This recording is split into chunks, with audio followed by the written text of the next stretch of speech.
Okay, dear friends, good evening. Okay, before we proceed, check whether you're in the right Zoom classroom today. And today, this online session is a community education co-created by Gongsi Academy, Threefold Co-Learning Community from China, and Linda Thomas Academy. So when we talk about the cleaning, what do you think? What's come into your mind? Yeah. Do you enjoy cleaning? Anyone who enjoy cleaning or any household chore? Okay, you can raise your hand and see how many of you really, enjoy the cleaning so much. Yeah. Or anyone, oh, Michelle Cho. Okay, good. All right. So what do you think, when talk about the cleaning, what means to you? Is it just only the mopping the floor, removing the dirt or cleaning unused item? What do you think cleaning means to you? Yeah. And we know that actually cleaning is part of our daily life, and is a part of our daily activity as well. But I'm sure that some of us, especially some of, the homemaker, if they spend a lot of time, at home, they feel fatigued or they may not enjoy the work of cleaning. But why cleaning has the meaning? So today we will let Linda Thomas to share the story with you. Okay, so before we start, we'd like to share with you the verse which is inspired our academy. And then when I read the verse to you, you may just listen with your heart. Our highest endeavor must be to develop free human beings who are able of themselves to impart purpose and directions to their life, the need for imaginations, a sense of truth, and the feelings of responsibility. These three forces are the very nerve of education. Okay, thank you. Right. I would like to give you a short introductions about why we have these sessions. And this is community education. We co-created by Gongsi Academy in Malaysia, Threefold Co-Learning Community in China, and Linda Thomas Academy in Switzerland. Yeah, so you can see that there's an importance of cleaning, and that's definitely a meaning of cleaning. Yeah, before we proceed, then let me introduce you who is Gongsi Academy. Gongsi Academy is the vital arm of Gongsi Co-op.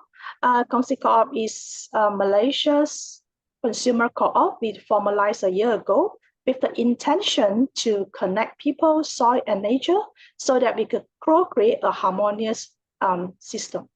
So our intention of our Gongsi Academy is to provide a more diverse educations and a humanity-based learning. I'm going to plug your computer in, huh?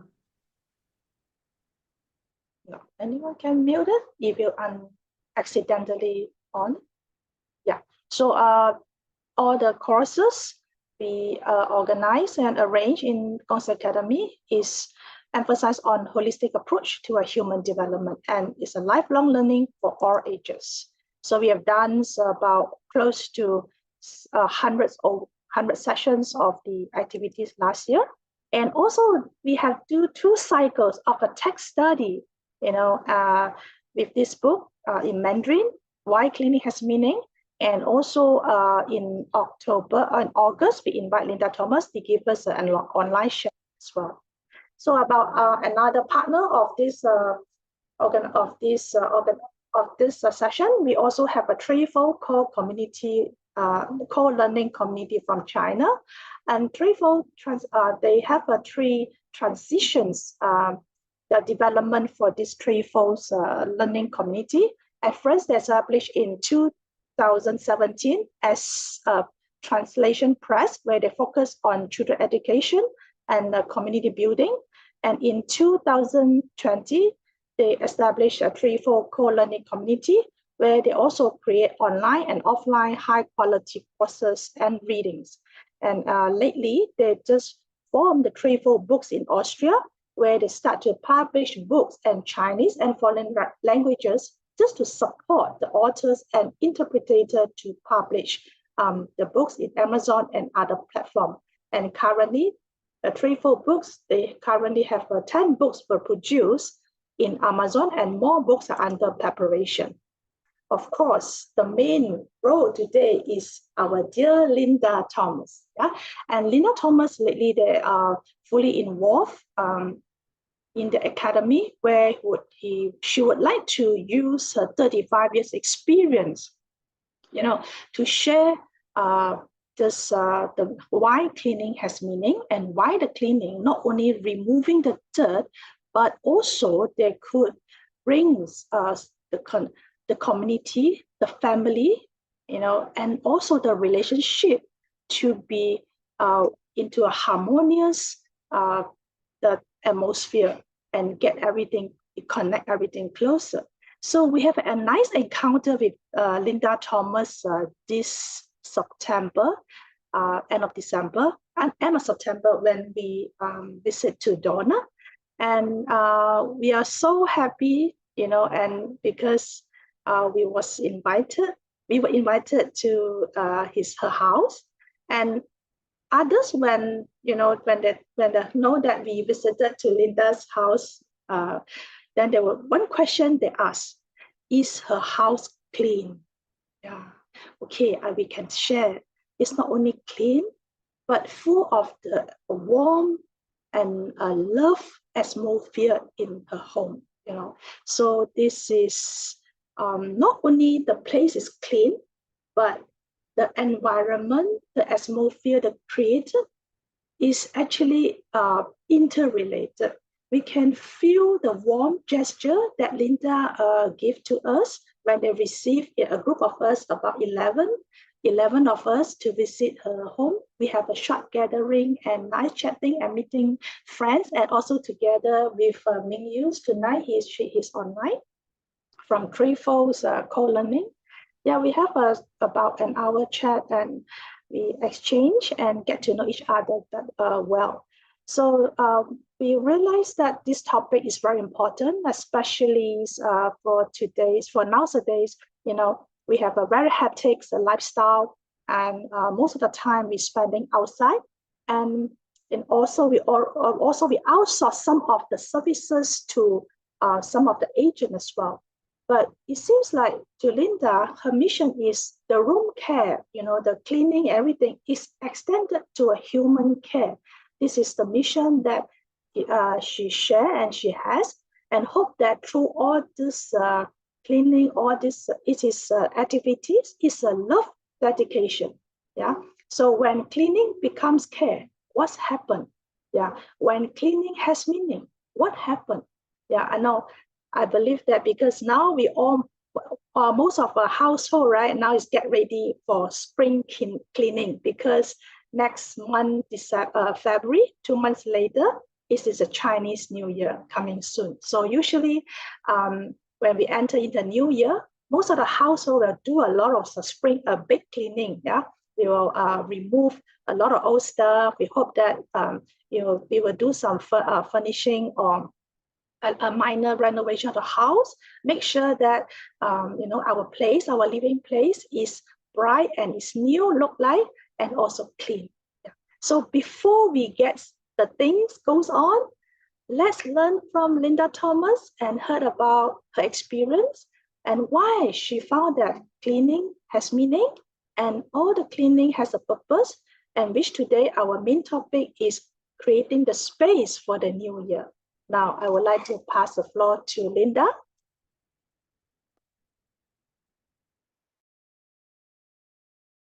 Linda, you're unmuted. You're muted.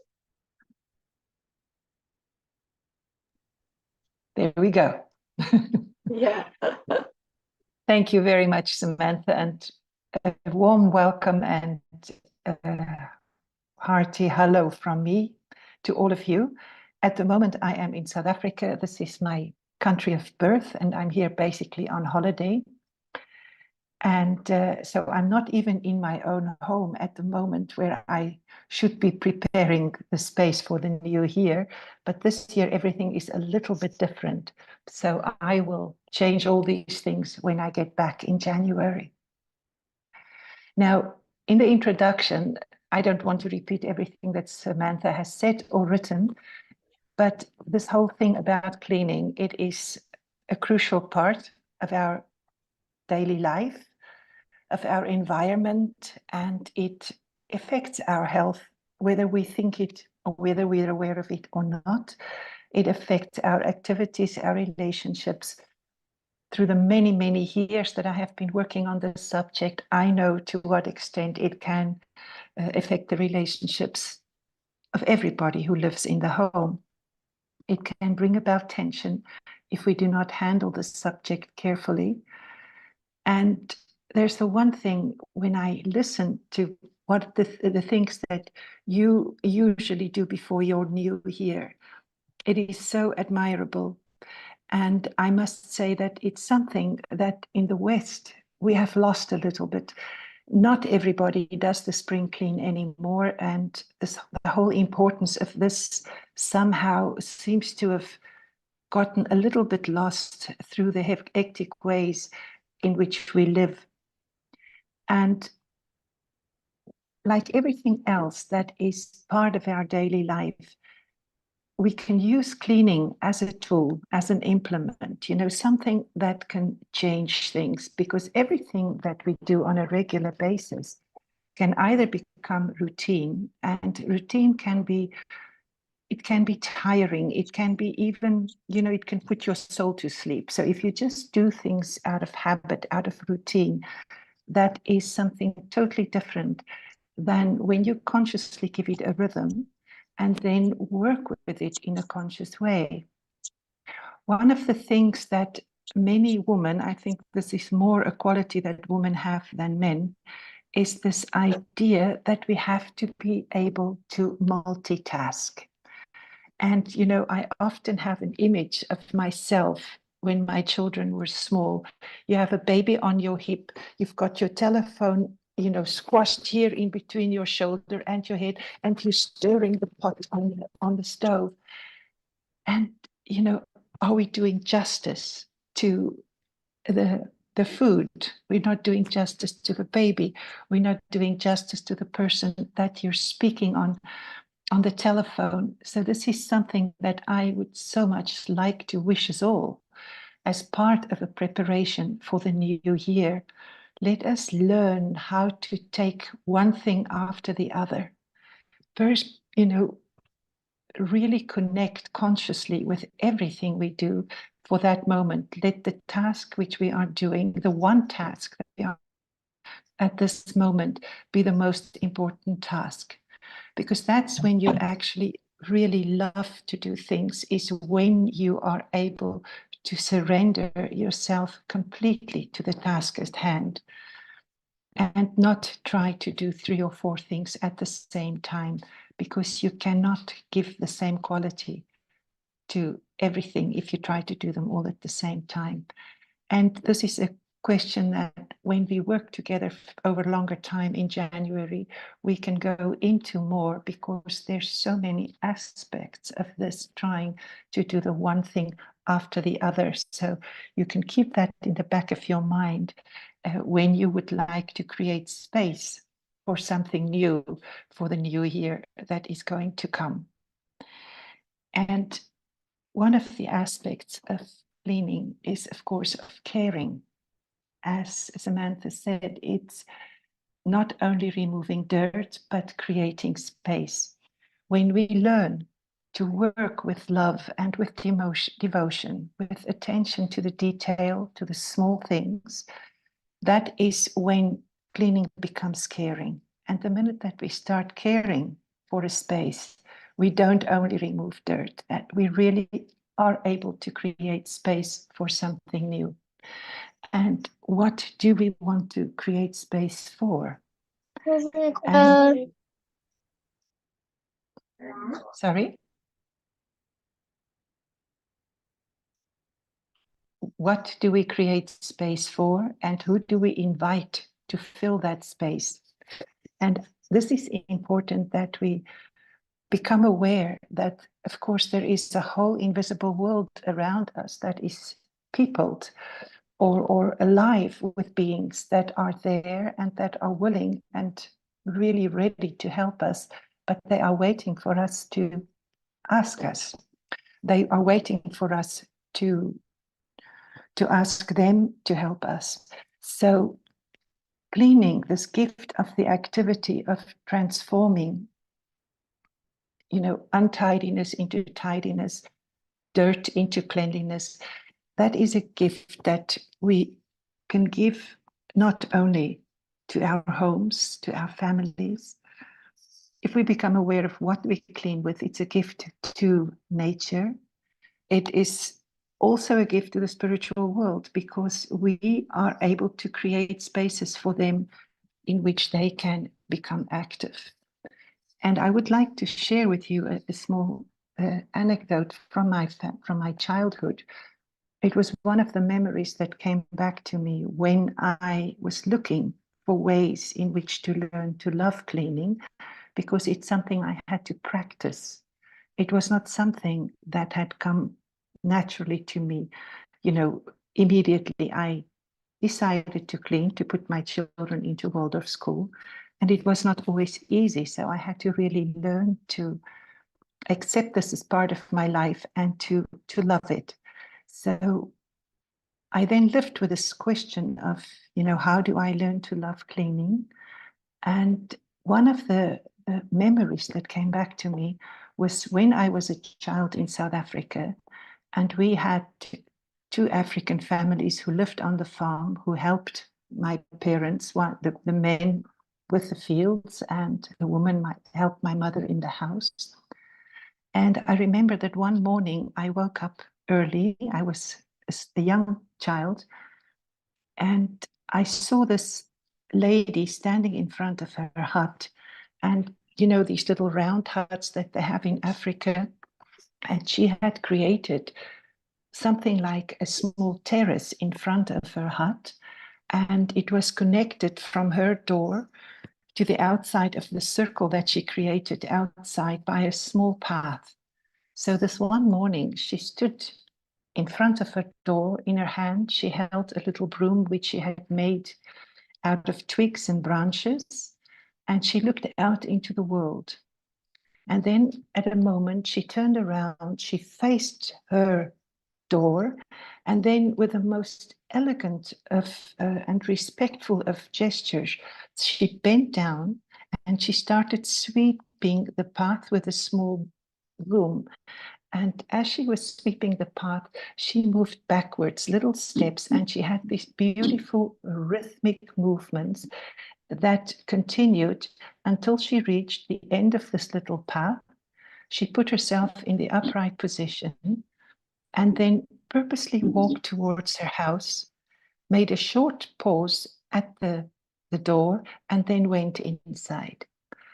Something about this gesture and this movement impressed me. Actually, it moved me profoundly. So the next morning I got up early again because I wanted to see if she was going to do it again. And sure enough, she did. And then I realized that she did this every morning. So one day I went to her and I said to her, "What are you doing?"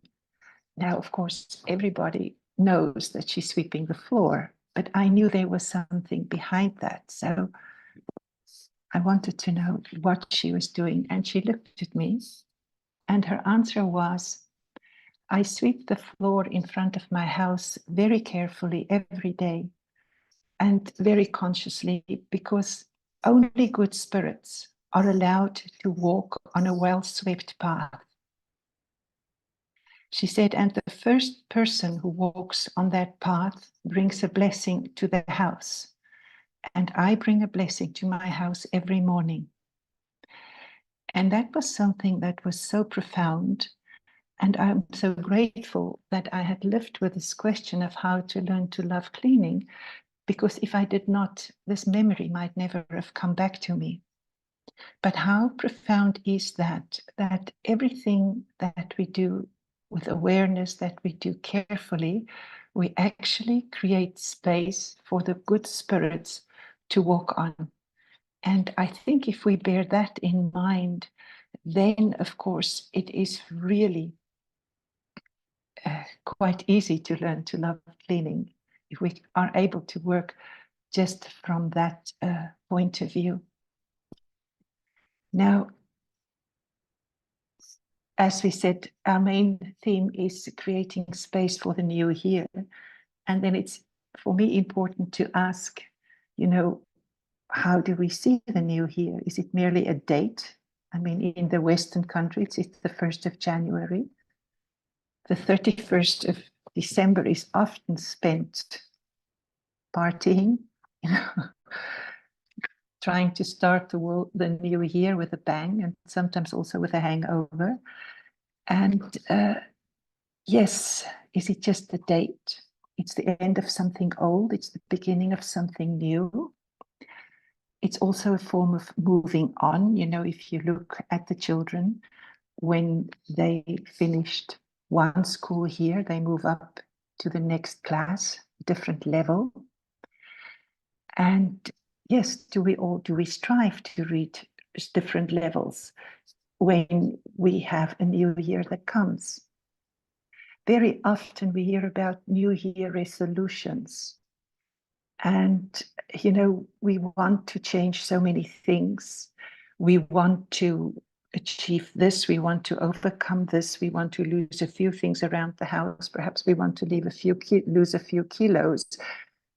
And we don't want to stop talking badly about our neighbors or people or something like that. So these resolutions, how long do they actually last?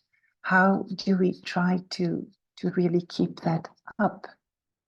And to me, one of the most important things about this idea of New Year is, are we actually creating space or are we filling it? You know, sometimes we fill our house with things that we don't need, and we fill our heads with things that we don't really need. We also try to fill the heads of our children sometimes with things that they don't need at a certain age. So this is all part of this question of observation and self-observation. This is something we'll talk about more in future. It's this question of not being able to clean unless you really observe what needs to be done, because you will not remove what you don't see. And to observe your own attitude or the way that you go about it, you have to practice self-observation. So you want to observe your gestures, you want to observe your thoughts, your attitudes, because this is really a very important part of you know, not only creating space, but this whole action of cleaning. And very often another way of filling spaces in, and I'm talking about all kinds of spaces, is this wanting things, you know, and it doesn't necessarily have to be material things, but just this feeling of wanting things and willing this and that. We're so often busy with what we want that we don't often ask ourselves, what does the spiritual world want of me? Does it want me to do what I think I want to do? And this is where we can create space, you know, with questions and ask, what is the next step for me to take? What is it that life actually demands of me? Is it always what I think is necessary? So instead of making resolutions, I would like us, or to suggest that we create space and invite that which we are striving for into this space. It's, you know, the same as creating space for an answer by asking a question. If you really ask a sincere question, you create space for that answer to become. And everything that is important in life needs space. As Samantha mentioned in the beginning, you know, our relationships need space. Our relationships need care. And you have to create a space in which to sort of practice that care, the relationships that we have with our family, with our children, with our home, with the objects in our home, with our garden. Everything actually is always based on relationship and the quality of the relationship. And so for all these things to be able to manifest, we have to create space. So, you know, for your children to be able to do their homework or to practice their music, we have to create space. And today, as we also mentioned, we're all so busy. And we all know that when we're really busy and hectic and stressed, we have, you know, like a tunnel vision. You don't look left or right. You just look the few steps ahead of you, what's coming next. And when we have a tunnel vision, we actually lose connection with what is around us, and very often even connection with ourselves, because we don't realize the needs of others when we're so concentrated on the next thing that we have to do. And sometimes we don't even realize our own needs, you know, like a desperate need to just sit down and have a cup of tea and relax. So all these things we really need to create space for. And it's also so important that we ask ourselves, you know, when we're tired, when we're overwhelmed, why do we do things, you know, too much of things? Why do we always have this feeling that it's too much? It's something I hear so often, you know, when I make suggestions in workshops, and then people say, yes, but I don't have time, and I just have so much to do. And nobody has time, that's true. We don't have time. Time doesn't belong to anybody. It's not something that we have. But we do take time, and we make time for the things that we consider important. So this is also just something that we can practice, is when do I take time for those things that are important. Now, you know, you can ask yourself this question: do you spend sometimes too much time cleaning? Do you spend too much time creating order? Do you spend a lot of time and effort disinfecting? And if you do this, if you find you answer yes to any of these questions, have you ever asked yourself why? Why do I do so much of certain things? Why do I do so many of these things that make me tired? Try to analyze that. Try to find out why you do things. Is it because of fear? Is it because you need to be in control? And if this is the case, ask yourself, well, how can I let go? You know, because that's also a form of disorder. Everything that we do that is too much is a form of disorder. Just like when we have too many things, physical things, we have disorder. And then the other question is, of course, are you often tired? If the answer is yes there, how can you create space for yourself to rest? Are you stressed? Can you create space for yourself to unwind? And this brings us to the new year, because the new year is new, but at the same time, it's also old. Because, of course, we start a new year, but we're not new. We start the new year with our habits, with all our experiences. It's a little bit like the pure mountain the pure water that comes from the mountain. When it leaves the source in the mountain, the fountain or the spring in the mountain, it is perfectly clear. But as it takes its way down to the village, it always mixes with the old water. So even by the time it gets to you, it's not as clear and as pure and as new as it was when it left the spring. So, you know, the new year, it's a little bit like water, fresh water. If you want to pour fresh water from a spring into a container, you make very sure that that container is clean. You want it to be clean. you want to know that pouring pure water into something, it has to remain pure. And you will check it and perhaps even rinse it out before you put the pure water in there. And this is why it's so important that we also pay attention to our own container, our own whole being, our home, and, everything that surrounds us.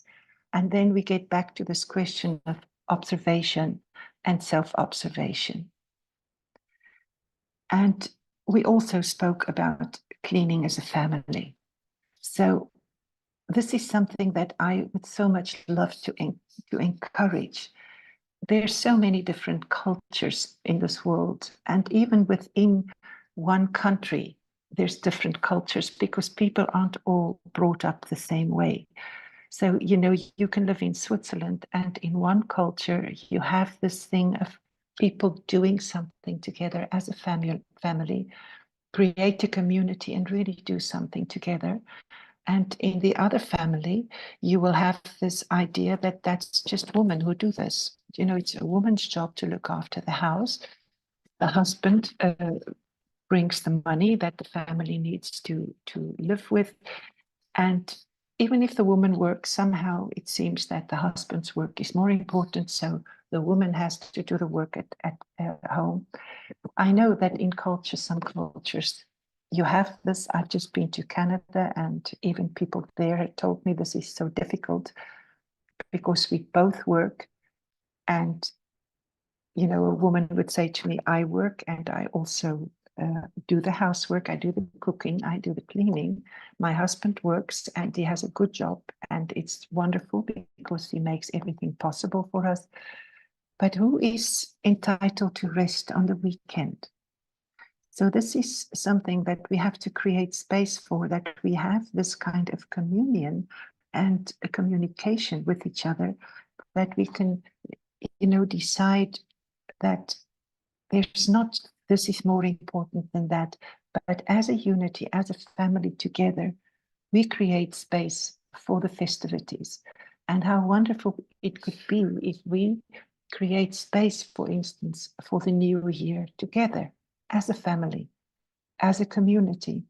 And this is one thing that's wonderful about the Kongshi Academy and the co-op, and also the threefold learning. As we've heard in China, these are communities. And, the families belong to that community because the smallest community is always the family. This is, yes, it's the smallest unit of our social society.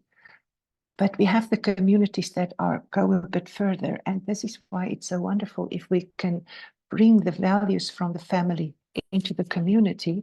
But of course, at the same time, these communities have got also, like what we're trying to do here, we also have a desire to help in educating and to expand or introduce new ideas to the larger communities, so that the members of that community can again bring these new values into their home, into their family.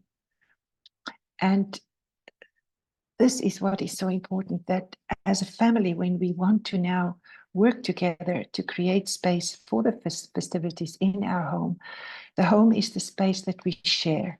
And it's wonderful if we can all take responsibility for this space, that we can all contribute towards the care and the harmony that lives within the space. If we all do this effort, if we make this effort, it doesn't mean that we're never going to have an argument again, or we're never going to disagree again. That's part of learning, that's part of life. But how do we handle a disagreement? That is something that we can learn. That is something that we can create space for, this new way of trying to communicate out of this communal spirit of sharing and of taking responsibility. So it's important, if you want to clean your home together, now you've got time to prepare. With us, it's just around the corner, but with you, you've got 2 months in which to prepare. So, talk about it in the family, start bringing ideas and also asking ideas, asking your children, you know, if you had a big wish to have space for something, what would that be?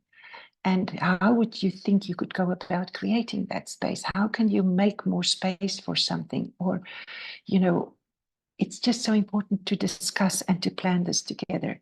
If you live with more than one generation or more than two generations in the home, this is also something, how can I include the whole family, you know, even the parents, if they live there, how can we look at this and discuss and prepare for this?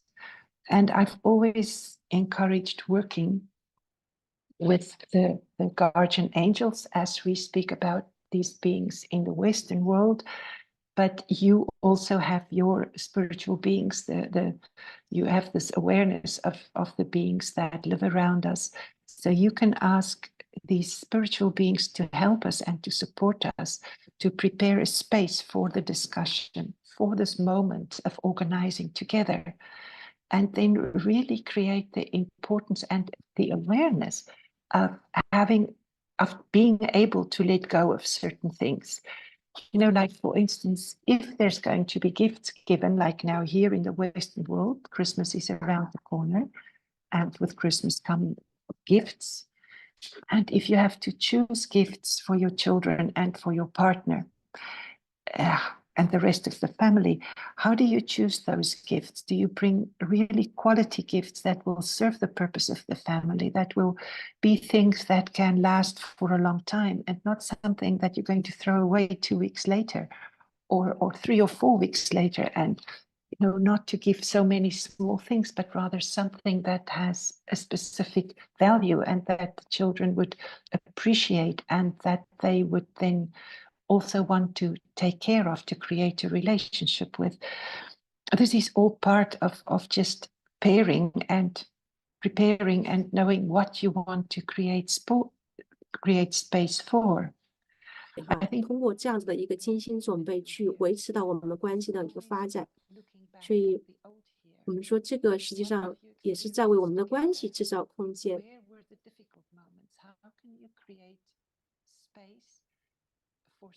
那让我们去想一想，如果在我们的生活里面有哪些困难的时刻，我们如何去面对这些困难的时刻，去创造空间？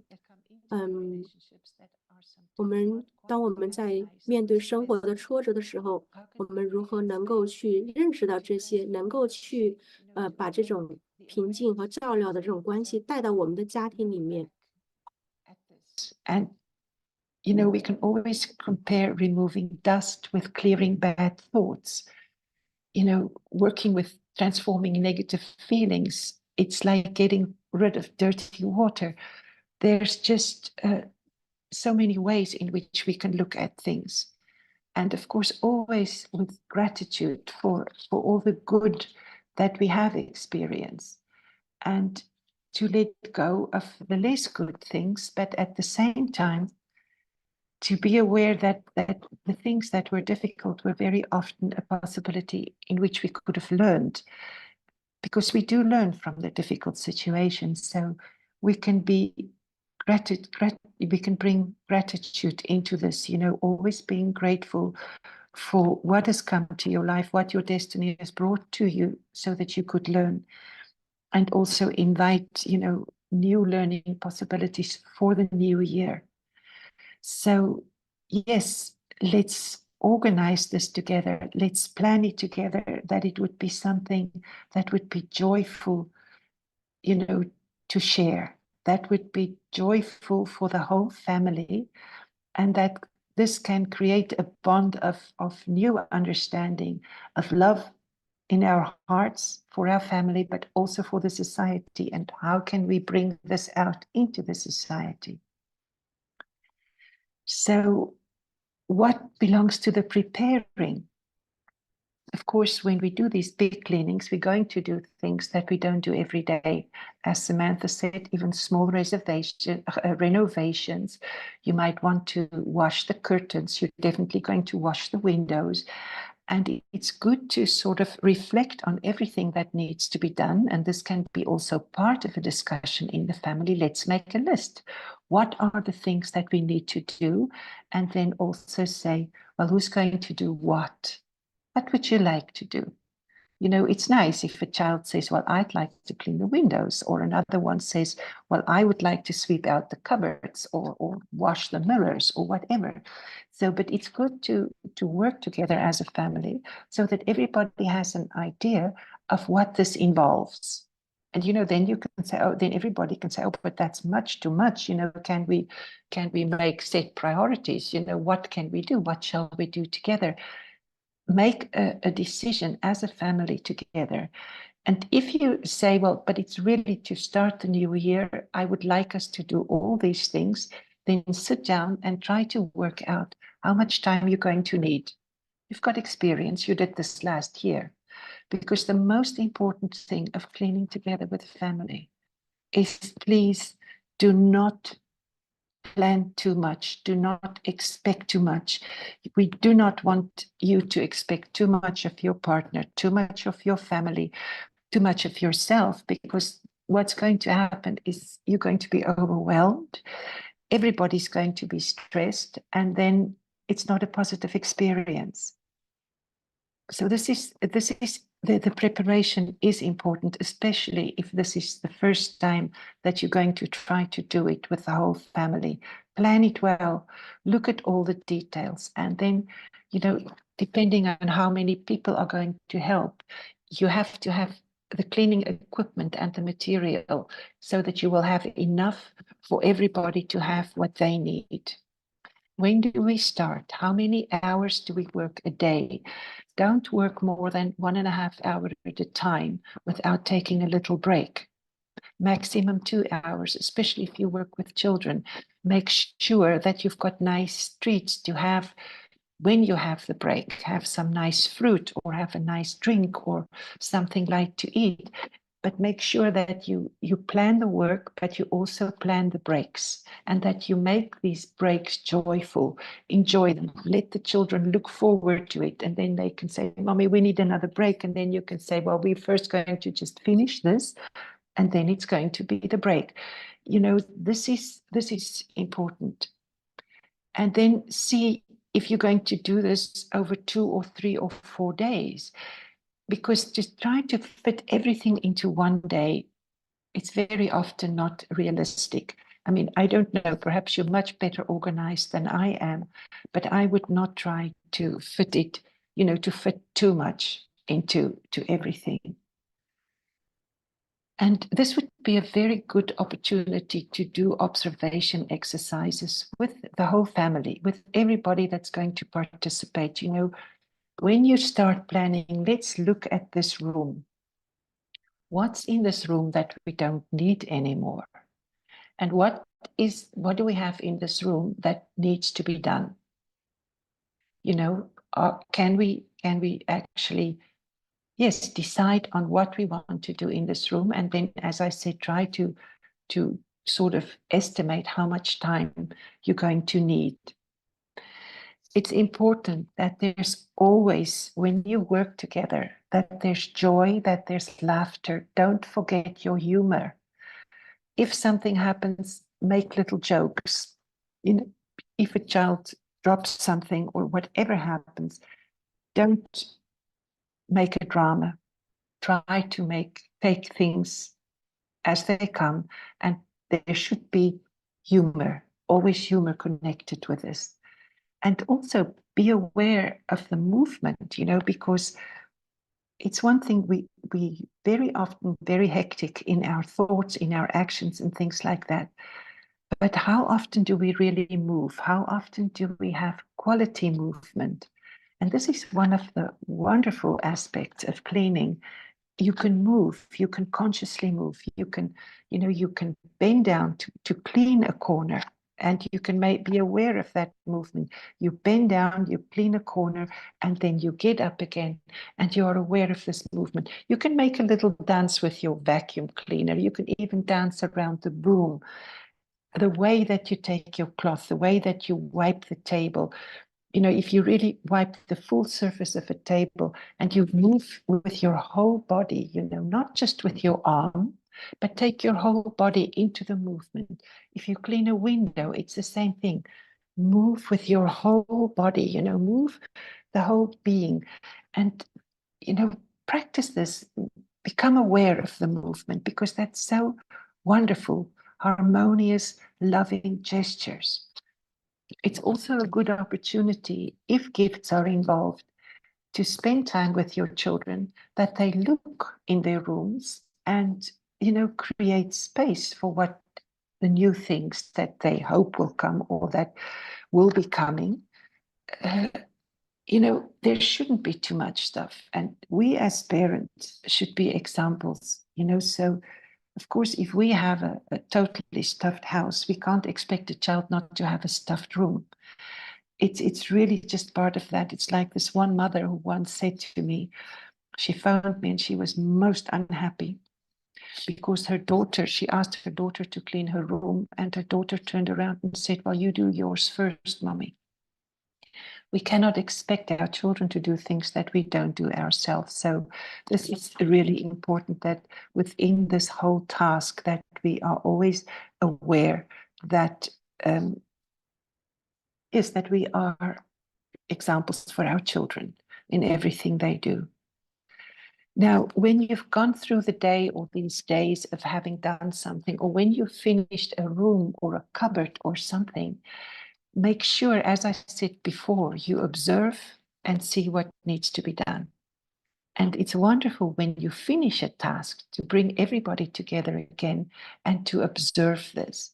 Look at what you've done, look at the quality of what you've done. And from my experience, it's always wonderful to sense that it's as if a lot of light has come into a room because we've cleaned it. Let the children look at it with you. They will feel it most probably more stronger than you. And then you can be proud of the work that you've done. To fill your children and yourself with a sense of pride of a task well done is a great gift, and it's a great satisfaction. And it is something that will want them to repeat this experience. Gratitude for what you've done, and also pride in what you've done. This is so important, because too often, we connect criticism and discontent with this task.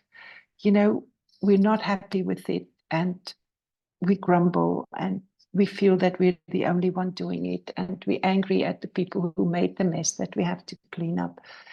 And especially now, when we want to do this cleaning for the new year, that is something in the self-observation that we should be very careful about. What is my mood while I am doing this? Am I criticizing or discontent? Or am I grateful? Am I devoted to my task? And if you don't feel quite grateful, take a little moment, step back and see, how can I remedy it? How can I try to become aware that the places that I sweep or wipe or do beautifully and carefully, that creates spirit for the good spirits to come in, the space for the good spirits? Because this is healing. This is bringing peace into our family. And if we can extend that to our community, and if we can then extend that to our city, the cosmos is the limit. So whatever we start in a small way in our home, we take out into our community, and from there it can only go further. And I believe that we all know how desperately this is needed in the world today.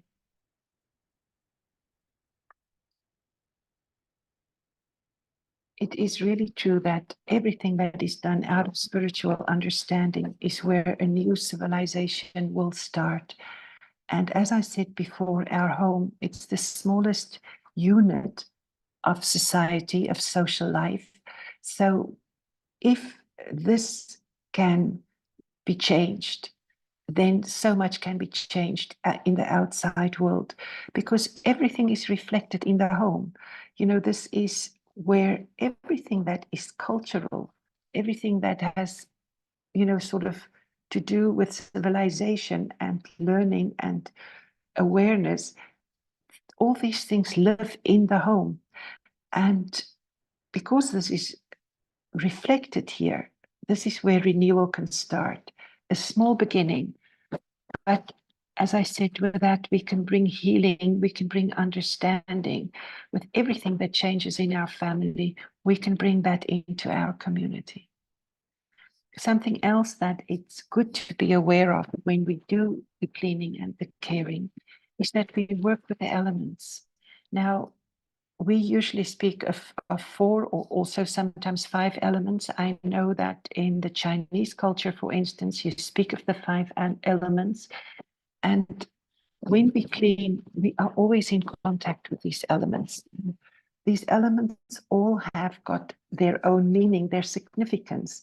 Like fire it's joy, it's love, but it has also a negative side. There's always a negative aspect to everything. So it's very important that we're aware of this in the self-observation.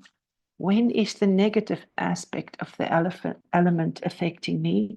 And when can I sort of enhance the positive aspect of this element that I'm working with? So I bring joy, I bring love into my space when I work with fire. And with water, this existential trust, the confidence that you can bring into the work that you do, into your home, and to try to keep the fear out, which is the other aspect of it. So, to live and to work with a sense of acceptance, the sense of beauty, rather than with the sadness and grief, which it can also bring. So be aware of this possibility of working with the elements. Because when you work with the earth element, you clean. When you work with water, you wash. When you work with air, you purify. When you work with fire, you sanctify. And for all this, we need our hands. And within our hands, we have the strength to transform, because our hands are linked to our arms. Our arms are linked to our rhythmic system. It's right there where our whole heart is, so the love and the warmth and the rhythm can flow from our heart through our arms into our hands. And in this way, we can really work with awareness, with love. And these forces that come from the heart can help us to overcome the fears that makes us want to use more disinfectant or to overclean things. We don't need all that if you have the trust and the faith that you've got the force to transform in your hands and with your awareness and with your spirit.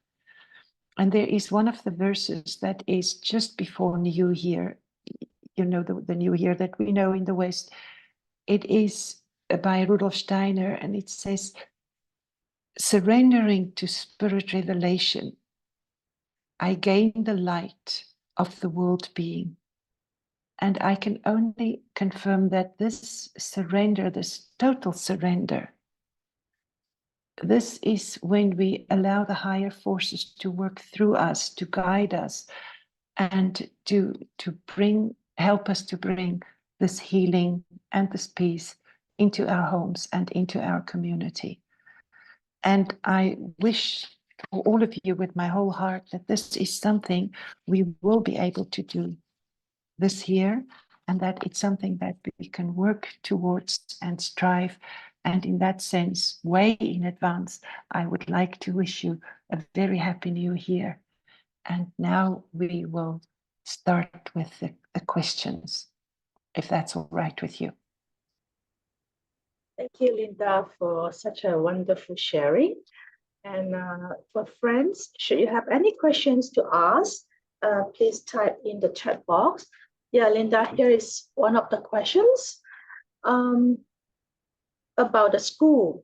Is it the question is like, what would you tell to the school that cleaning toilet as a punishment to students that not doing their homework? That is something that I would very, very severely not agree with. Cleaning should never be given as a punishment, never. Because if a child associates cleaning with punishment, that will stay with him for his whole life. So, you know, if then later that person has to clean his own house and you know, clean his own toilet, and he has this feeling that this is a punishment. How can he ever do that with love and with surrender? So please don't punish children by making them clean.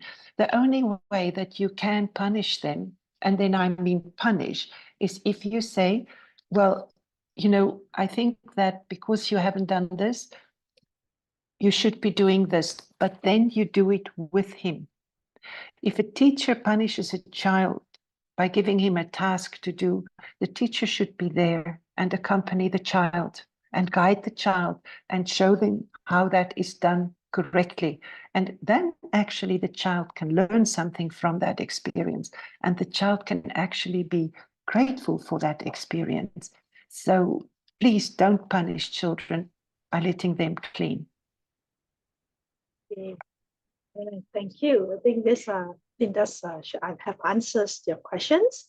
And the next question is about the special need kids. And the question is how to prepare the environments for highly sensitive children with special needs. Could you just repeat that? Highly sensitive children with special needs. Yes. Yeah. Well, you know, that is, of course, something that is very difficult for me to answer if I don't have the child with me. I have cleaned in many, you know, institutions and schools with children with special needs. And I know that often the educators or the teachers have told me, don't even try to work with that child. It's impossible. It won't work. And with me, it always worked, because I always try to sense what the difficulty is that the child has, and then try to adapt the task to that child's needs. You know, so if it's a child that likes to be in contact with water, I will give that child a task that where he can use quite a bit of water. If a child is sensitive to dust, you're going to avoid giving him a task where there is a lot of dust. If you know that a child has got a certain disgust or, you know, an adversity to something, that's not the task that you're going to give the child.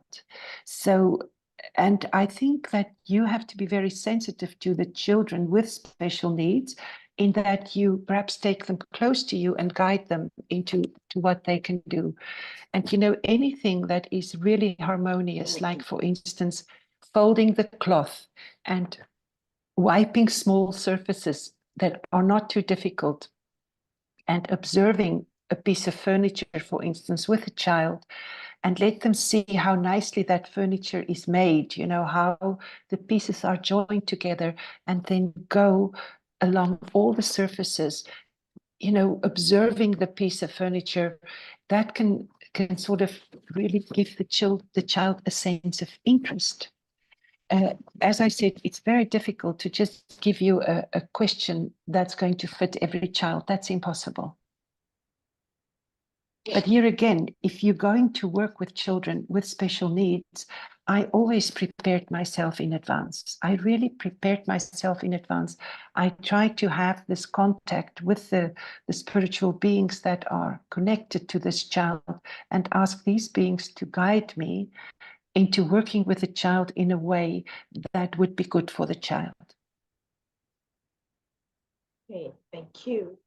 Yeah, Linda, that's I think that's a common question that have been asked even when we collect some of the questions. It's about the procrastination, you know, the delay doing stuff, or, you know, there's no discipline. And also some of the participants, they do complain, it's not only the child, or maybe the child, their child, or their partners, or themselves, that, you know, they don't have a consistency on the cleaning. Yeah, how it could help.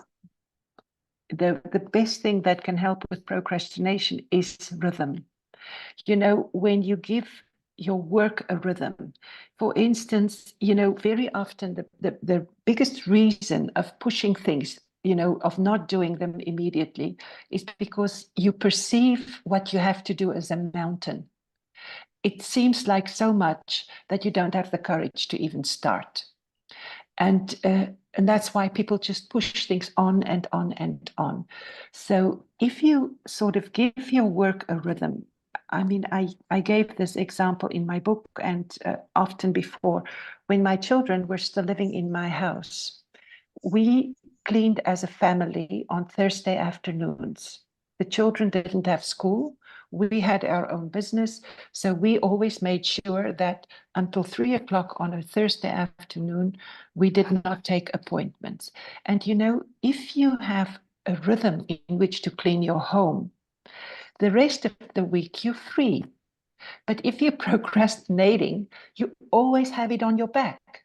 You always know, I have to do it. And when you say, well, I make an appointment with my home, and this appointment is Saturday morning, or it's Thursday afternoon, or it's Tuesday evening, doesn't matter when. And then you make a date with your house. You put the appointment in your agenda, into the agenda of everybody in the house. And this is the time that you work, and you try to do it as far as possible together.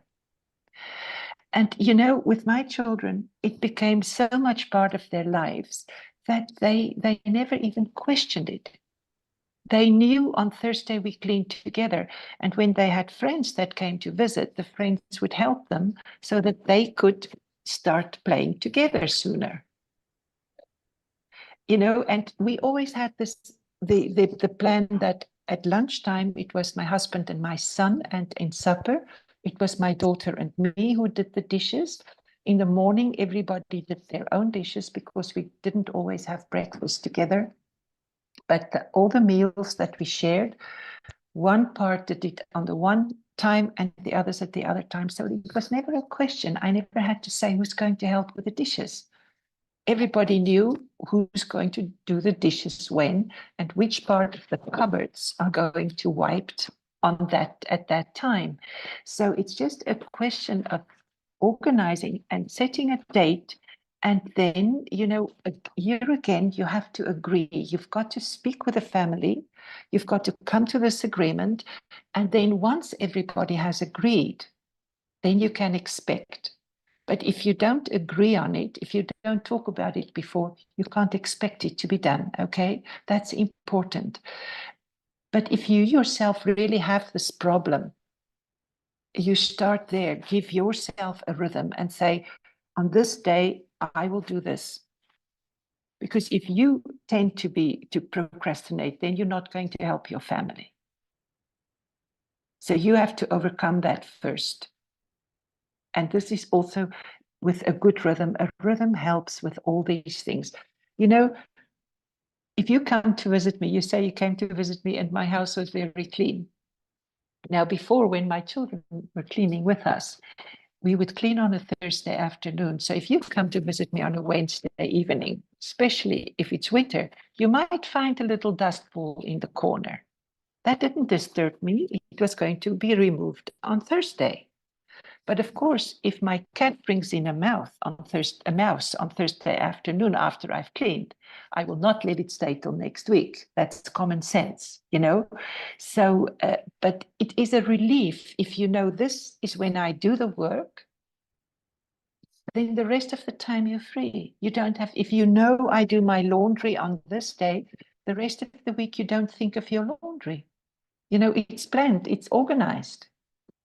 And we don't realize how much easier our life can become if we give ourselves a good rhythm. I've tried it. You can believe me, it works.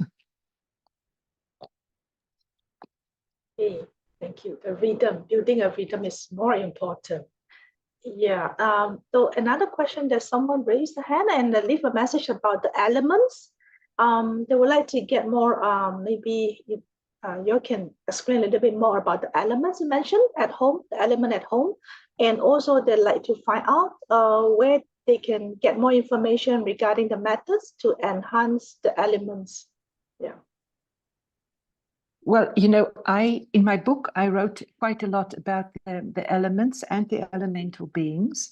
So that is, of course, something that they can look into and read. And I think it's just this whole question of being aware that when we work with the elements, we are in touch with the elements, and through the elements, with the elemental beings. There are cosmic forces that are linked to the elements.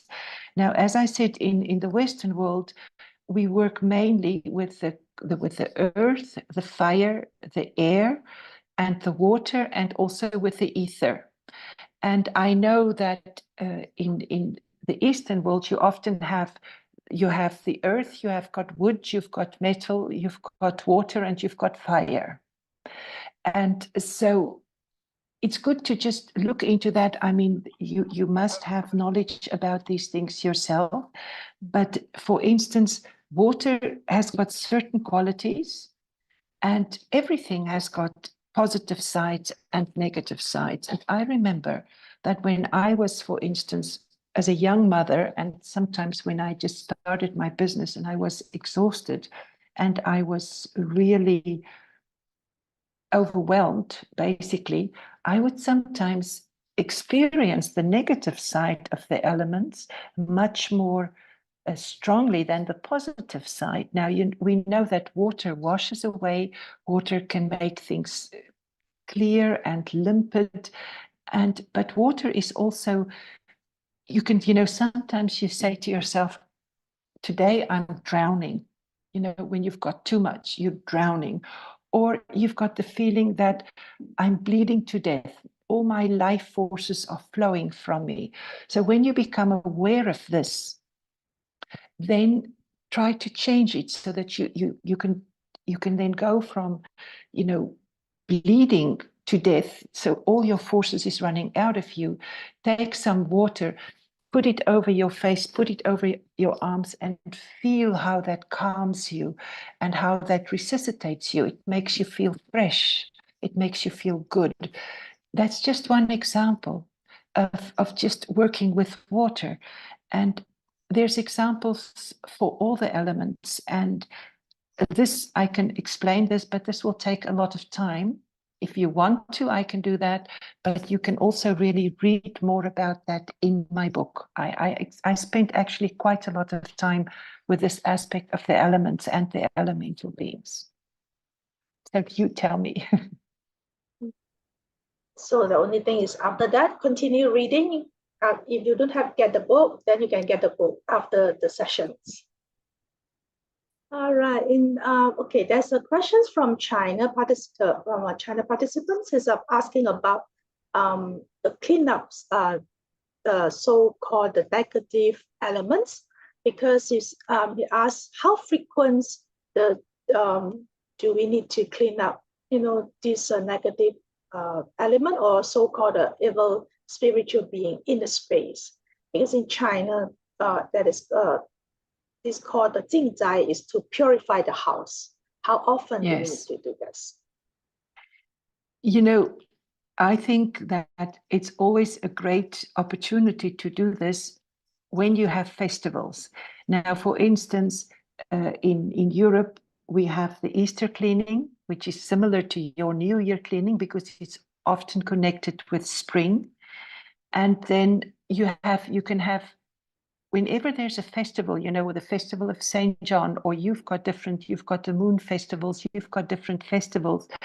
If you look into the festival, whether it's, by us now, for instance, we've got Christmas, we've got Michaelmas, we've got St. John's, we've got Pentecost, and we've got Easter, and we've got New Year. So these are sort of the important festivals, and you have got festivals in your culture that are more important than others.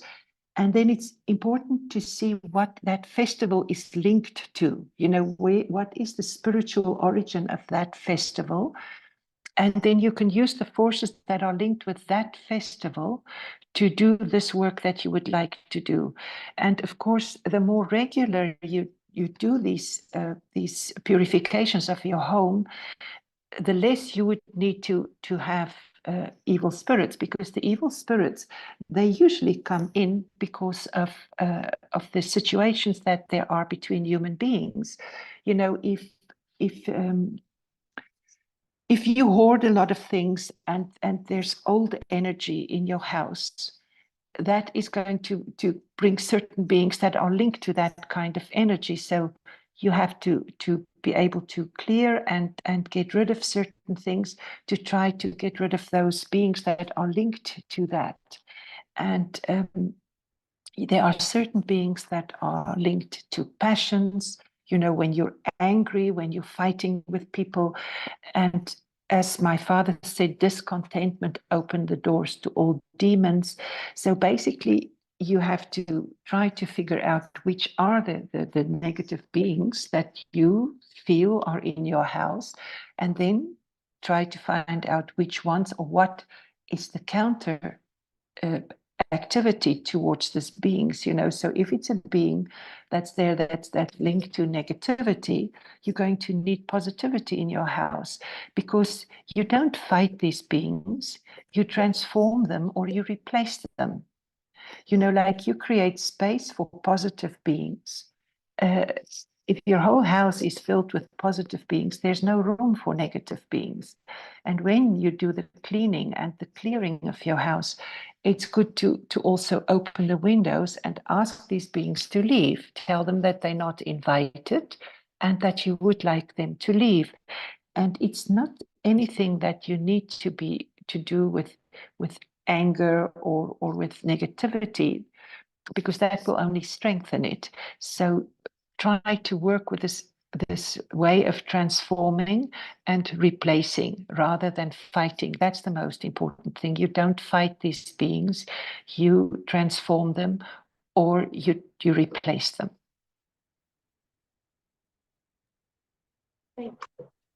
That's followed by the question is about the community cleaning. So the question is, I'm not sure where Johanna come from, but the question is there any regular community cleaning that doing together in your neighborhood? Maybe I can put this question is like how we start community cleaning. Yeah, because it's a the original question is that doing together in your neighborhood. So I'm not sure where Johannes come from and ask about this, but I could say maybe we can find out more how we could start a community cleaning. Is that okay? The question be that? Or any example that Linda you could share with us maybe happen in your neighborhood about the community cleaning? Well, for instance, you know, in Switzerland, you've got different forms of community cleaning that sometimes people would go into the forest and remove the dead wood and put things aside. Or you have sometimes school classes that would go to a river and with bags and pick up all the you know, the plastic and the dirt that there is on the riverside. We have seen people here in South Africa going out to the beaches with bags and collecting the plastic that's on the beaches. That's just a form of community cleaning.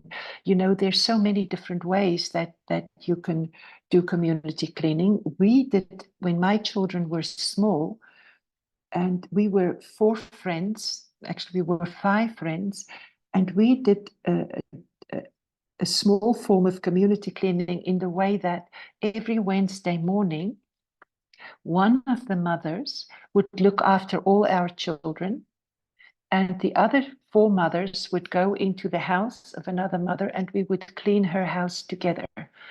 And she had to plan in advance, you know, what she wants us to clean. And then we would clean 4 of us for 4 hours. And afterwards we would go and have lunch with the families and with the mothers, the mother who looked after the children.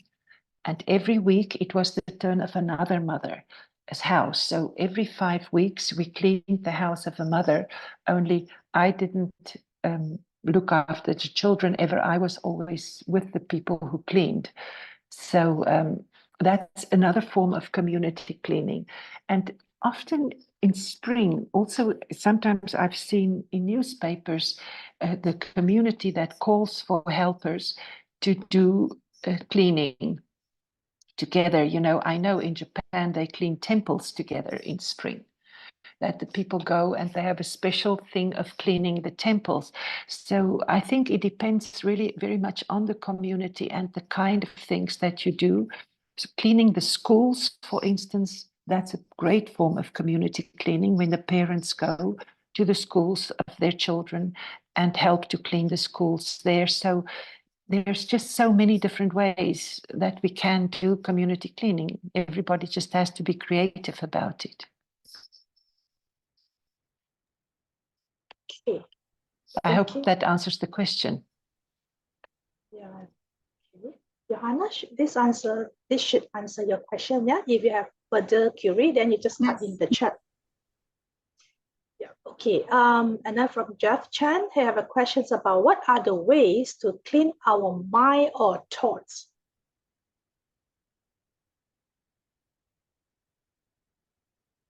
To transform them. That is where I speak about the self-observation. You know, we very often not so conscious of our thoughts. Sometimes we are. If you are a person who generally likes to criticize, you know, if every time you see a person or you see something, a negative thought comes up. You have people that are like that. They can never see something positive around them. They always see the negative. If you feel that you have this tendency to think negative thoughts, I think the most important thing is to observe your thoughts and then consciously change them. You know, there's no magic way of going about it. It's an effort that you personally have to make. So you replace a negative thought with a positive thought. You stop a negative thought when it comes and say, get behind me. I will send that person a positive thought, you know, or it's like talking bad about people. There's this lovely story of the spiritual teacher, and a student came to him and he said, I'm feeling devastated. I spoke a lot of negative things about my neighbors, and now I regret it. And how can I make this good? And the teacher said, I want you to get some feathers and put a white feather in front of every house where you said something negative. So he went and he came back and he said, I did that. So the teacher said, now please go back to the houses and bring back the feathers to me. And so the student come back and he said, but all the feathers are gone. The wind has blown the feathers away. And the teacher said, you know, this is the same thing. This is how it is with words. If you say something bad, it's out there. You can never take it away. But what you can do now is you can consciously go and say something positive about these people. Apologize to them, but also whenever you have the opportunity, say something positive about these people. So, you know, this is basically with our thoughts too. When we have a negative thought, stop it and replace it with a positive thought. It's self-observation. It's pure self-observation. And then in the philosophy of freedom of Rudolf Steiner, we learn the exercises also to control our thinking, you know, to become master of our thinking. This is a spiritual path. This is one of the most important aspects of the spiritual path, is to become aware of the quality of your thinking. Okay, thank you. I think this question also can be answered, followed by one of the questions about the trauma, right? About how to clean the inner shadow, such as a childhood trauma. Yes, of course, there sometimes you really need professional help, and or people that really know about how to work with this sensitive area of the child. It's not something that I would make any suggestions about, because I am not trained in that direction. That is basically the way that you have to, that they try to replace the negative images with positive images. But I am not able to advise a parent how to do that. I wouldn't want to take that onto myself. Okay, thank you. Oh, that's a question. It's quite interesting. We talk about the antique furniture. Yeah, the question is, what if an old or so-called antique furniture bought into a new house, and whether how to know the house are attached to a negative being? You know, that is something that is very interesting, and it's something that the person who is sort of having this piece of furniture, they should find out what they sense with this piece of furniture. Because I have been to places where people ask me, you know, is this negative or is this positive? And because I don't have a direct relationship to that piece of furniture, I can't even tell them that, because I see the piece of furniture and it's a beautiful piece of furniture. I like it. And this person says, yes, but I have nightmares since I have this thing. And then you have to know, yes, but why? What kind of nightmares do you have? Where does this piece of furniture come from? Who did it belong to? Tell me the history of this piece of furniture. I can tell you a lot of stories about, you know, this kind of thing. I mean, once a woman said to me that there's a very negative energy in one of her rooms. And I didn't ask her which rooms, so I went through the rooms, and then I came to one room, and I walked through the room, and I came to a spot, and I said, it's here. And she said, exactly. And then I looked at it, and, you know, if you see, there was one piece of furniture here and one piece of furniture here. Okay, well, it's difficult, yeah, like this. So right here was the negative energy. So it was as if there was a clash of energy between these two pieces of furniture. You know, the pieces of furniture in themselves didn't seem negative, but in this line where they crossed, there was something that stopped you. And she said, it's exactly that. I feel that every time I come into this room. And I said, it's got something to do with these two pieces of furniture. And she said, no, but that's impossible. That piece of furniture I received from my mother, whom I loved very much. And you could see that the pieces of furniture were well loved and they were very well cared for. And she said, the other piece of furniture I got from my godmother. It's my mother's sister. And I love her. And I also love this piece of furniture. And then I said, it was just a guess. I said to her, what was the relationship between your mother and your godmother? And she said to me, they were always very close. I mean, it would be if you ask your sister to be godmother to your daughter, it means because you're close to your sister. And then she said, when her grandmother died, the mother of these two sisters died, there was some difficulty with the inheritance. And they fought about the inheritance, and they actually fought about these two pieces of furniture. And the two sisters both passed away before they had been reconciliated. So the animosity that was between the two sisters, you could feel in the energy lines of these two pieces of furniture. And then I said to her, well, let's move the one piece of furniture to a totally different room where the energies don't cross. And we did that, and everything was perfect. The energy was perfect. So you see, there's many different aspects to this. And I cannot tell you unless I see the piece of furniture and I ask a lot of questions. Because whoever has this question has to ask questions to this piece of furniture and to the history and to how does it make him or her feel. It's not an outside person who can actually say that, unless you're clairvoyant and you can see a negative spirit, which I'm not.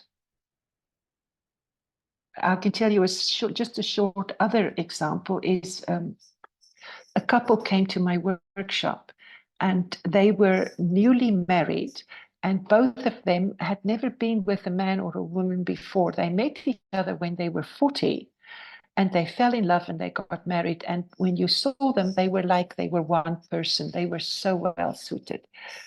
And then about 6 months after my workshop, this woman phoned me and she said to me, Linda, something terrible is wrong with my marriage. Whenever we come to our house, it's like ice cold between us. She said, when we go out, when we shop, when we go to work or a restaurant, everything is perfect. But the moment we come to our house, it's ice cold. And I said to her, I don't believe it. You know, the two of you are so perfect. And she said, we are, but the house, there's something wrong with our house. So then I said to her, what has changed? How long has this been going on? 10 days. And I said, what has changed in the last 10 days? And she said, nothing. And I said, I want you to stand in the door of your house because you tell me the minute you open the door, then everything changes. So I said, and look at this. When you open the door, look at the room very carefully and tell me what changed. And then she said, it's that I had to fetch the piano. And then I said, because she said, I had to fetch the piano. I thought, aha, that doesn't sound right. So I said to her, what's the story? And she said, well, my mother went to an old age home and she said, I must take the piano. And I said, and how do you feel about the piano? She said, I hate it. My mother wanted to be a pianist and she couldn't, so she wanted me to be a pianist. And she said, every day I had to practice for hours on that piano. I hate it because I never wanted to play the piano. Then I said, well, then the problem is very easily solved. Give the piano away. And I said to her, but make sure, you know, that when you give the piano away, you make peace with the piano because it's not the piano's fault that you had to practice. You know, so it's not the piano that's negative, it's the feeling that you had towards it. And she understood that and she gave the piano to a music school because it was a very good piano and everything was like it was before. So you see, there has to be a history, a specific history that has a negative influence to the person involved that's going to create the atmosphere. And then there's a follow. Another question is about, from a spiritual aspect, shall we accept a so-called antique or second-hand furniture or daily wear? That is very personal. I know people, my son, especially when he just left school and he started working, he bought all his clothes in a second-hand store and he was very happy with them, you know. And I have seen people that they wear something and I think, well, this is so strange. It's as if I don't know this person. And then I said to her, why? What's so? There's something so strange about you. There's something that's very different about you. And then I found out that the clothes that she wore, she had bought in a secondhand store. So it had a vibration that did not correspond to her at all. So again, these things are very, very individual. You know, if out of financial reasons or something like that, you buy some things in a secondhand store, I will not condemn it, but make sure that you purify these objects or that you work with these objects, that you make them your own, that you don't bring with them the you know, the energy of the people that had them before. Okay. Thanks, Linda. And there's a question about yourself. He said, how did you, Linda, discover cleaning is utmost important and start seriously in your life? Well, as I said before, I wanted to put my children in the Waldorf school, and their father at the time said that private schools are expensive, and if I really want our children to go to a private school, then I have to finance it. And I worked in a work that I didn't want to continue with my children because it was very highly stressed. So I asked a friend of mine, what can I do? And she said, start a cleaning company. And she said, because then you can use your time as you please. You can spend time with your children and you can divide the time. And she also said, I should start an ecological cleaning company, because then I will also do something for the environment. I loved the idea. I immediately started working and I started this cleaning company, but it was difficult because when you clean, people sometimes treat you very badly. You know, they don't respect you. They don't stick to the agreements. There's a lack of commitment, and sometimes they are disrespectful. So it wasn't so easy, you know, to do this work all the time. And then it just happened that, for instance, when I was cleaning one evening and I was really living with this question, how am I going to handle it, you know, and my health and everything, because it was so hard and it was physical work. And then I had this thought that said, you know, I remembered something that I had heard or read, but it was, if you cannot do what you love, learn to love what you do. And then, of course, the next question was, how do I learn to love cleaning? And one of the examples I gave you is this story of this woman who swept the path in front of her house. That sort of really made something new for me, that if I would clean in such a way that I invite, you know, that I prepare space for good spirits to walk on or to fill the space, then I know that I could learn to love cleaning. But also I had this memory from my grandmother when my grandfather died in a car accident and my grandmother came to live with us. And then we had to make the bed for her, and my mother taught us how to make the bed nicely. And she said that the pillow we had to take to the window and shake it out and then, you know, sort of really tap it, you know, so that all the negative thoughts and all the sadness and the tears of my grandmother could fly away. And then we had to put it back on the bed and smooth it gently and say a prayer for my grandmother. You know, this memory also came back after 30 years. And then I realized that if I remembered that, you know, when I did this bed for my mother, my grandmother, I remember this total devotion, you know, this feeling of something sacred, because I was 5 years old. And to have a task like that, to do something that could comfort your grandmother, was something so sacred. And I did it with my whole heart and very seriously. So, you know, these memories came back, and then I had a way to start practicing.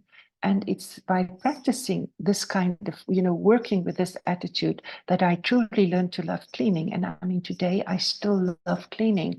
And I know that it brings so much beauty and harmony into a space. And I've seen in my work in schools, you know, how difficult situations can resolve when we cleaned, for instance, a teacher's conference room. You know, in one school, we cleaned this big school, we cleaned the whole teacher's room, and we were 52 people that cleaned there. All the teachers came, and afterwards there were really problems that resolved themselves. So that's my history of cleaning, and that's why I love it and still love it. And I believe implicitly in the importance and in this potential of change that is linked with cleaning.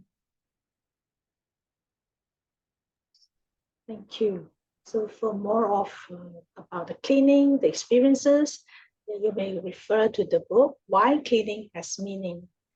There's a version in English and Mandarin and several language. All right, so the following question is about hoarding. And this question is about how to help people with hoarding problem, because she worked with a family 20 years, but nothing is ever changing.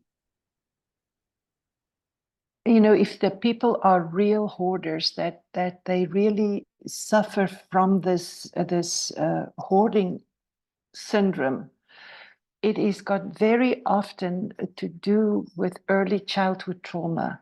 And if the people do not really receive help, you cannot just throw things out. You know, people who really have this, yes, like when they do compulsive hoarding, this often has to do with a need of protection.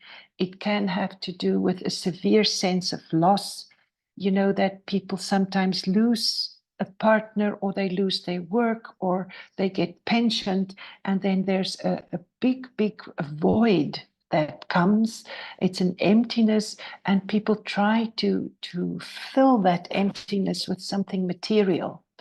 And then to go in and just throw those things away, it's like taking something out of their etheric bodies. It can be very traumatic to them. So, you know, there's different situations. Sometimes a person is overwhelmed. You can have a depression.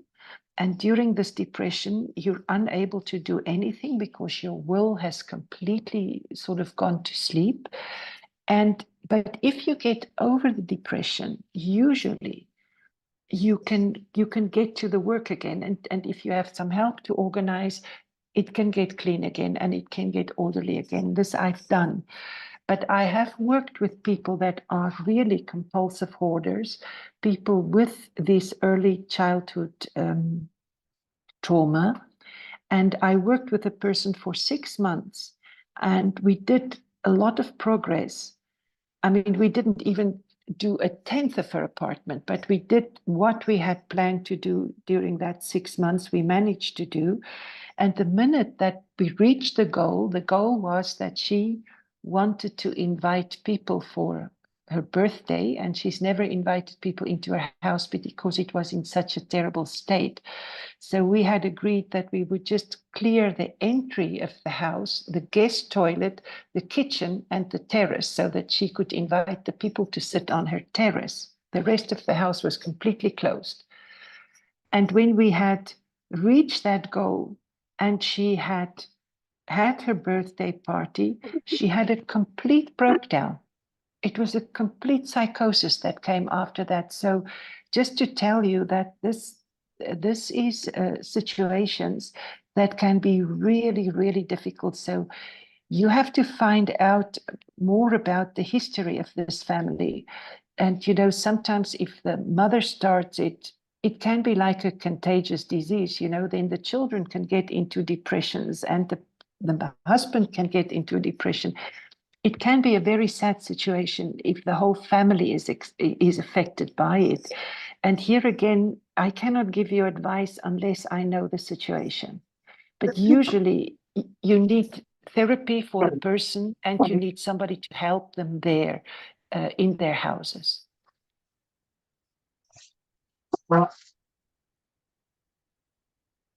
Someone on the I can't hear you. Oh, okay. So thanks, Linda. And then the last, I think, one more question. Okay, about the hoarding. Give me a minute.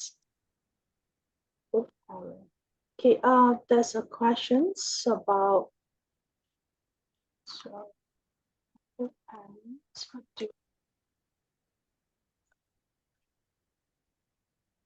oh, there's a questions about the cleaning staff.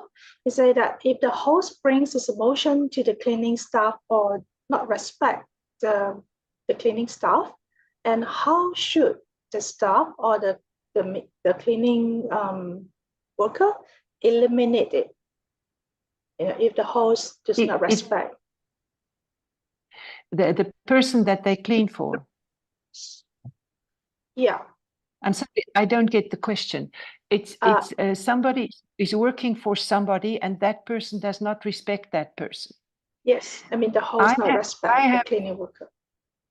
Yes, I have experienced that. For instance, a woman asked me to clean her house, and we had made a definite arrangement about what I have to do. And when I came to the cleaning to the house, this person did not respect this agreement. And she wasn't there. And then when she came, she was angry because I didn't finish all the work.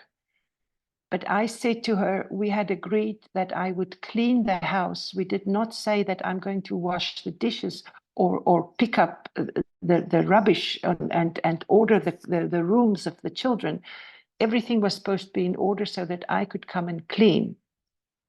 And so the next week when I went to clean there again, it was the same situation, dirty dishes everywhere, things all over the house. So I just put the key in an envelope and I said to this lady, I'm sorry, but if you cannot stick to our agreement, I will not clean for you.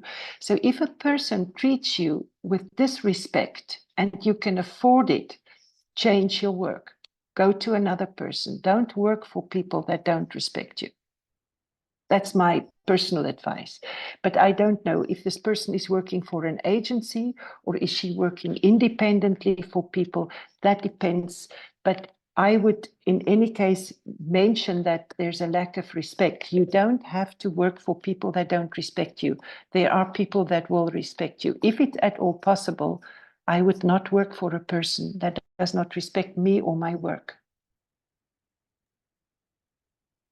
Thanks. Hope this answer will be more helpful to you. And the questions followed by one of the participants from Singapore, and she'd like to find out, how some examples to how to purify the so-called pre-loved objects. I mean the secondhand or the pre-loved object. How examples of how to purify it.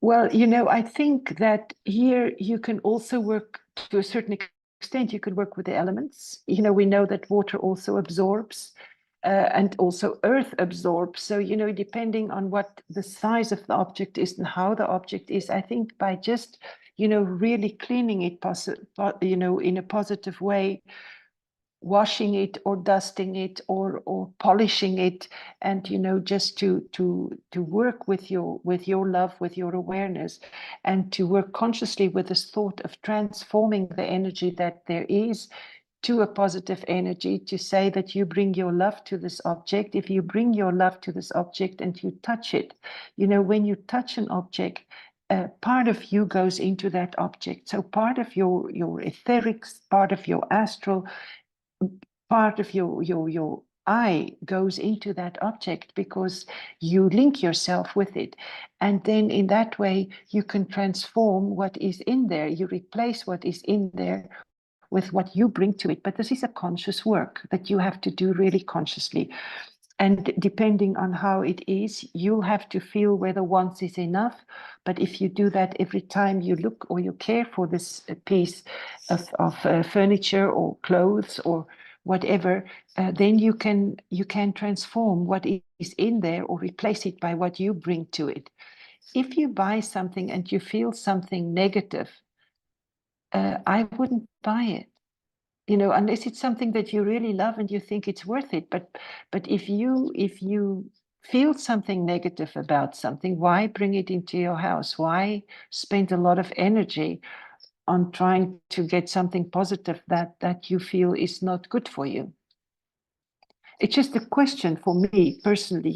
If I get something and I'm going to buy something, I would prefer to just immediately get something that I like, that feels positive to me, that brings me happiness, and not something that I think, oh, this doesn't feel so nice, I've got to work on it.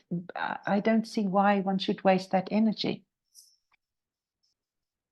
Okay, but perhaps I'm a bit radical. Okay. A bit selfish. Yeah. Okay, but I think this is quite reasonable, right? You buy something you love, you like on the first sight, rather than you try to fix it and you don't use it at the end, and you just leave it there. Okay, Linda, I think we take this last questions, and then we close the Q&A, and then we will introduce about the coming workshop. So the last question is, she says she has unclear, the life direction is unclear, but a lot of worries and fear. And is that she can start from cleaning, it could be help, like any help, like through the cleaning the house and to create her space. I'm sorry, there's something in the sound that's not always good. I did not get that question. Sorry, I think it's my line is not stable. I repeat the questions. She said that her life direction is unclear and she has a lot of worries about the futures, So she would like to find out is that she can start from cleaning cleaning he or his the house and the space.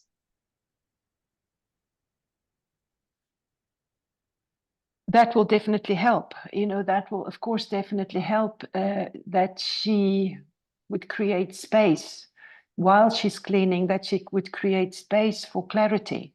And that while she's cleaning, you know, she can always work with this as I clean this and make it pure, you know, so that a pure energy can fill it, you know, help me to make myself pure and clean, and that clean energy will fill me. Or that, you know, live with this question of how can I serve? Where am I needed? You know, sometimes we have so many thoughts of possibilities of things that we can do in our life that it's difficult to choose one direction. So sometimes I think, you know, you can address the guardian angel or the spiritual beings in your life to help you with that direction, to help to give you that direction. And every time you work physically, you can work with this idea of finding the direction, finding the inspiration and the clarity to make the right decision. It's a question of creating space for that, the future that is coming into your life. Basically, this is like preparing for the new year. You create a space within yourself to have a new direction or to find the right direction. It's so easy to say that, but it's very difficult for a person who feels that there's no direction, how to find that direction. And it's difficult to just say so, because, you know, I don't want things to sound easy.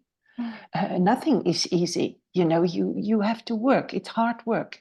If you really want to achieve something, it's hard work. So why is it difficult to find a direction? You know, what is the situation in this person's life? Are there different choices or something like that? You know, I would basically have to speak with this person to find out why there's a difficulty in finding a direction. It's not, you know, I can't just answer a question just like that. Working consciously with creating space on the physical plane, you can always create space on all the different levels and then ask for the guidance to come to you. That's basically all I can suggest. I can't just it's not as easy as that to answer that kind of question. I'm sorry. Okay, thank you, Linda. I believe that most of you know, the participants tonight, they definitely gains a lot the insight from Linda. And of course, if you like to find out more, you know, how to do it, how to start work for further, okay, do join us this coming January. We have the 2 days online workshop. So what's covered in the workshop, but what will you learn? So there was a day one, we have a 2 session, 2 days. The first session will be a discuss and Q&A, and the second session will be the practical demonstration and also the method. So this workshop is more on deepening, especially if you stuck, you know, have no idea how to kickstart or how to make everyone move, or yourself to do it.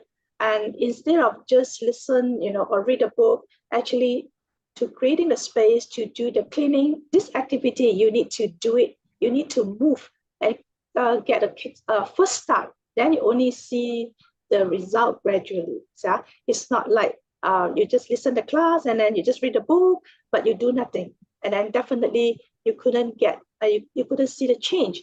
That's why 3 of us, I mean, the organization Kongsi Academy, Linda Thomas Academy, as well as the 3-4 co-learning community, and 3 of us would like think this is the utmost important, and therefore we organize this online workshop 2 days before the new year. Yeah, so it's a long hour, but trust me, it's worth it.